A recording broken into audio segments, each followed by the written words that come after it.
Ya, perlu tegaskan berhubungan dengan konferensi pers yang dilakukan saudara Bobi Dianto selaku pemilik perumahan Pondok Indah Matani tertanggal 18 September 2020 mengenai putusan Pengadilan Tata Negara Kupang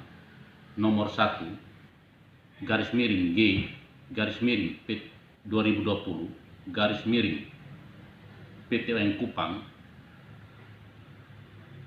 bahwa dia sudah menang dan masalah perumahan Pondok Indah Matani telah selesai adalah merupakan pernyataan bohong developer kepada pembeli perumahan Pondok Indah Matani, karena putusan tersebut sangat jelas menyatakan gugatan tidak dapat diterima karena daluarsa. Artinya ketika saya ajukan gugatan sudah melewati 90 hari terhitung dari ditemukannya ke 125 sertifikat hak guna bangunan milik perumahan Pondok Indah Matani. Dan untuk diketahui bahwa ke 125 buah sertifikat hak guna bangunan yang dijadikan objek sengketa dalam perkara nomor 1 tersebut, saya temukan atau diketahui tanggal 11 Februari 2020 dalam sidang dismissal proses atau sidang persiapan, karena ketika itu objek sengketa yang saya gugat sudah dimatikan sehingga tidak dapat dijadikan sebagai dasar sengketa, dasar objek sengketa.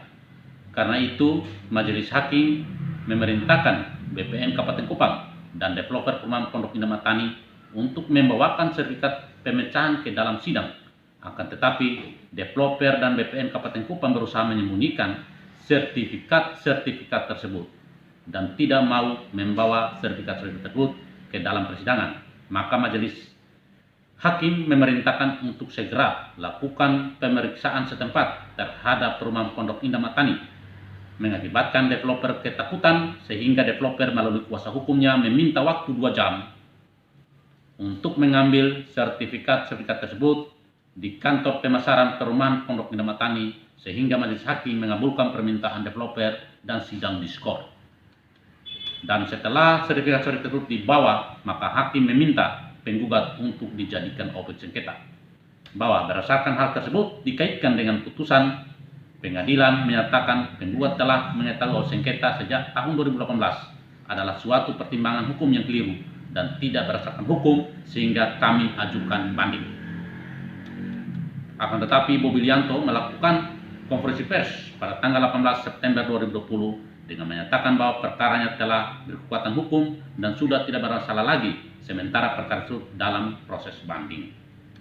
Karena kalau dihitung dari tenggang waktu sebagaimana ditentukan oleh undang-undang, maka baru 1 hari diketahui objek sengketa oleh penggugat, yaitu pada tanggal 11 Februari 2020, dan itu juga atas permintaan majelis hakim untuk dijadikan objek sengketa.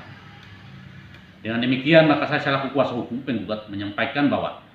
konferensi pers yang dilakukan developer perumahan Pondok Indah Matani merupakan bagian dari periklanan untuk membeli rumah untuk masyarakat pembeli rumah, dengan ketentuan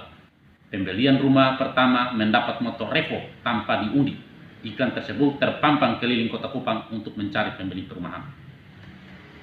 sehingga developer menyampaikan melalui iklannya menyatakan tanah perumahan Pondok Indah Matani sudah tidak bermasalah lagi adalah tidak benar dan merupakan kebohongan belaka. Malah developer sementara ajukan permohonan sebagai pihak dalam perkara nomor 29 dan nomor 32 di Pengadilan Tata Negara Kupang yang diperkirakan objek sengketa sekitar 200 sertifikat hak guna bangunan yang meliputi beberapa blok yang ada pada perumahan Pondok Indah Matani yang berhubungan dengan perumahan Pondok Indah Matani. Sementara materi gugatan atau pokok perkara nomor 1 garing G garing 2020 garing PTN Kupang tidak diadili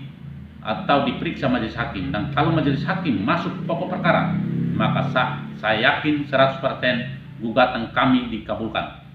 karena fakta persidangan sertifikat tersebut diterbitkan tanpa permohonan dan tanpa pengukuran.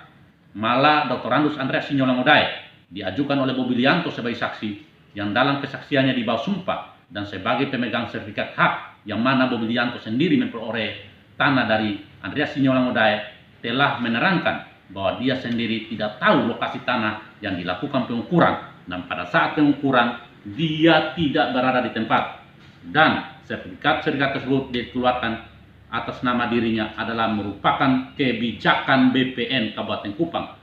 bukan atas permohonan diri dia. Itu tegas disampaikan dalam sidang pengadilan TUM ketika pemeriksaan saksi. Dengan demikian, apa yang disampaikan oleh Bobi Lianto, menurut saya, sebagaimana saya sampaikan di atas, adalah merupakan periklanan untuk perumahan diri dia, untuk bagaimana proses pembelian rumah lancar, karena mungkin dengan ada persoalan ini, maka pembeli banyak yang tidak membeli, maka dia mulai melakukan periklanan seolah-olah bahwa dia sudah menang, padahal perkara sementara berjalan. Dan saya tegaskan di sini bahwa perkara ini berhubungan dengan proses penerbitan sertifikat, belum berhubungan dengan proses kepemilikan hak. Oleh karena itu, setelah putusan ini seandainya dalam TUM dan dalam kasasi seandainya tetap ditolak banding atau kasasi saya dan tetap menyatakan bahwa gugatan saya tidak diterima, maka saya ajukan ke pengadilan perdata untuk memastikan kedudukan dari tanah itu merupakan milik dari siapa, bukan berbicara sertifikat. Kalau proses ini hanya berbicara sertifikat. Oleh karena itu saya tegaskan kepada masyarakat bahwa tanah perumahan Matani sementara dalam persoalan hukum dan masalahnya belum dapat diselesaikan sampai saat ini.